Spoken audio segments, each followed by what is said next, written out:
Саламатсыңдар ма, құрметті оқушылар? Біздің бүгінгі сабағымыздың тақырыбы екінші А тобының элементтерінің физикалық қасиеттері. Сабақтың мақсаты екінші топтың негізгі топшасындағы элементтердің физикалық қасиеттерінің өзгеру заңдылықтарын түсіндіру. Балалар, біз сіздермен қазір осы химиялық элементтердің периодтық жүйесіндегі орналасқан екінші топтың элементтерін атап көрелік және орны бойынша қысқаша сипаттама берейік.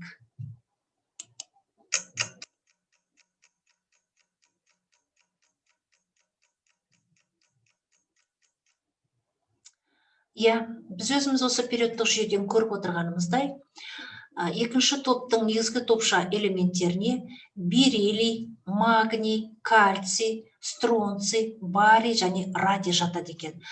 Бұл элементтердің топ бойынша қасиеттерінің өзгеру заңдылықтары қалай жүреді? Жоғарыдан төмен қарада атом радиусы, металдық қасиеттері, тотықсыздандырғыштық қасиеттері өседі. Ал иондану энергиясы мен электртерістілік мәні кемиді екен. Бұл элементтердің барлығы күшті тотықсыздандырғыштар болып табылады. Тотығу дәрежесі +2-ге тең, тұрақты. Сыртқы энергетикалық деңгейіндегі жалпы конфигурациясы NS2-ге тең. Көріп отырғанымыздай, магний, кальций, стронций, барийдің барлығының соңғы сыртқы электронды қабаты 2 электронмен аяқталады. Яғни, бұл элементтер барлығы 2 электронды береді. Сілтілік жер металдар деп аталынады бұл екінші топтың элементтері. Осы сілтілік жер металдарының физикалық қасиеттеріне тоқталып өтетін болсақ.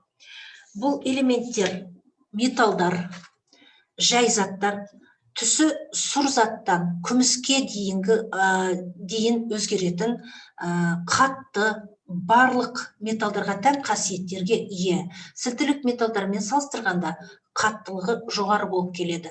Бұның ішінде тек қана бериллий ғана сынғыш, нашар өңделеді. Ал қалған металдардың барлығы осы металдық қасиеттерін сақтайды.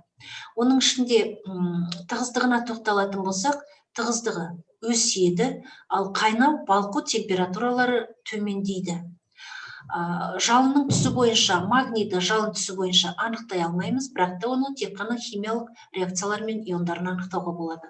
Кальций иондары жалынның түсі сарғыш қызыл түске ие болып табылады. Немесе біз оны қызғылт жалын түске ие болады дейміз. Стронций бұл жалынның түсі қызыл кірпіш түске дейін өзгеріп отырады.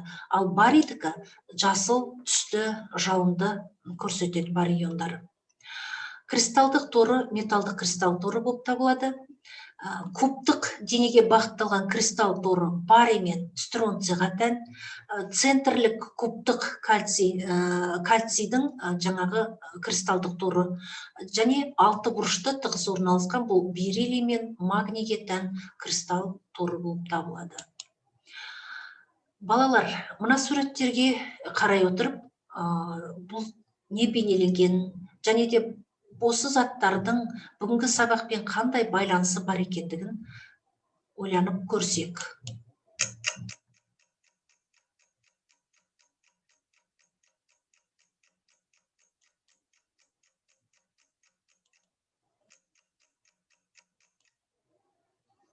Яғни бұл заттардың барлығы, жаңа көріп отырғанымыздай, өмірдегі адам ағзасындағы кездесетін химиялық элемент кальций мен магнийге тән элементтер екендігін көріп отырмыз.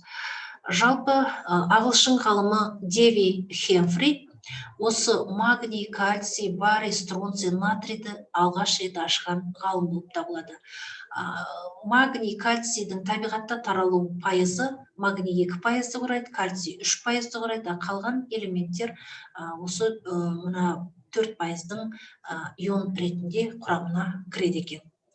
Бериллийдің табиғатта кездесетін қоспасы немесе минерал деп атаймыз, бұл бериллий деп аталынады. 3 молекула бериллий О, алюминий 2 O3 және де 6 молекула силициум O2-ден тұрады. Мына суретте міне осы бериллийдің басқа да қосылыстарының, минералдарының түрлері көрсетілген. Магнийдің табиғатта кездесетін қосылыстарына магнезит, доломит, кайнит, карналит және асбест жатады. Бұлар өте кең таралған. Мына суретте де осы элементтердің жаңағы табиғаттағы таралуы көрсетілген қосылыстардың.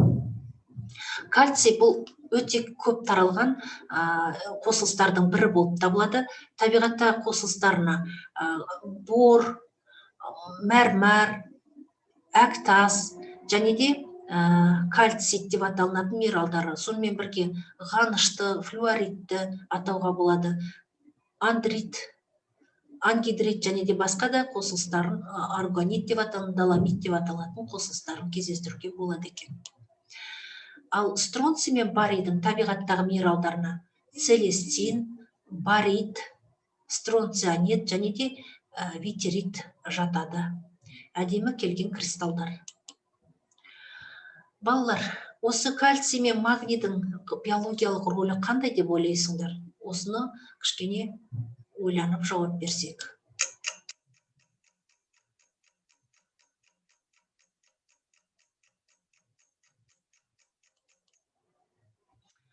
Кальций бұл тіршілік тірегі деп аталынады. Санаға салып ойла, денсаулықты жойма, химиялық элементсіз тіршілік жоқ байқа. Яғни адам организмде кальций металының, яғни ион түрінде кездесетін түрлері бұл. Тіс құрамына кіреді, тістің, сол сияқты сүйек құрамында, ішкі мүшелер бүйрек, жүрек, бауырда және қан тамырларының құрамында кездеседі екен. Кальций бұл негізгі тіршілік көзі деп отырмыз. Кальций қанның құрамдық бөлігі болып табылады. Жасуша цитоплазмасының ядросында кездеседі.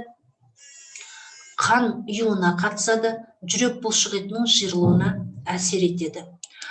Магний табиғаттағы жаңағы жүйке қосуының берілуіне, адам ағзасындағы жүйке жүйесінің қозғыштығын реттеуге қатысады.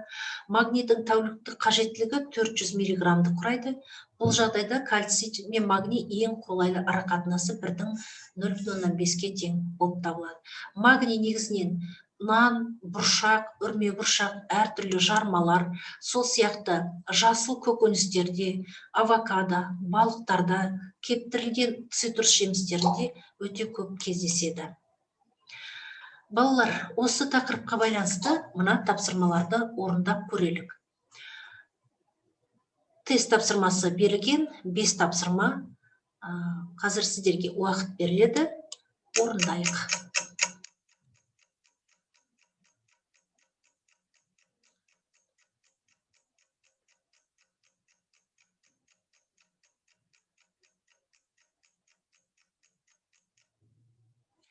Төменгі жаңаға берілген жауаптар бойынша қарап көрулеріңізге, жауаптарды тексеруге болады.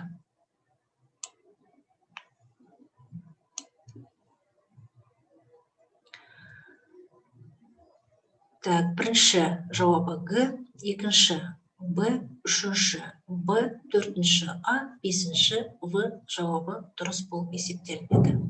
Тексеріп болсақ, екінші тапсырмаға көшелік. Оннандай тапсырма. Құрамында 8% қоспасы бар 300 грамм әктасты өртегенде алынатын сөндірілмеген әктің массасын есептеңіз.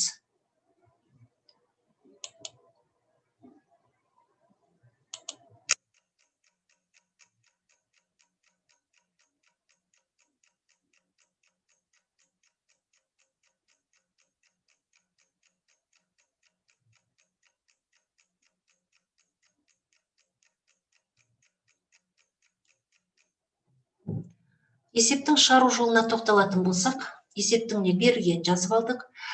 Шығару үшін бізге мына формула қажет, яғни массалық үлесті, жаңа қоспаның құрамындағы заттың массалық үлесін есептеуге арналған формула. Табиғи әктастың құрамындағы таза заттың массалық үлесін есептейміз. Яғни массалық үлес таза зат 100%-дан қоспаның құрамында берілген жаңағы процент пайызды алып тастаймыз, сонда ол 92 пайызға тең болады екен. Тірек формуласын қолдана отырып біз таза кальцийдің карбонатының массасын есептейміз.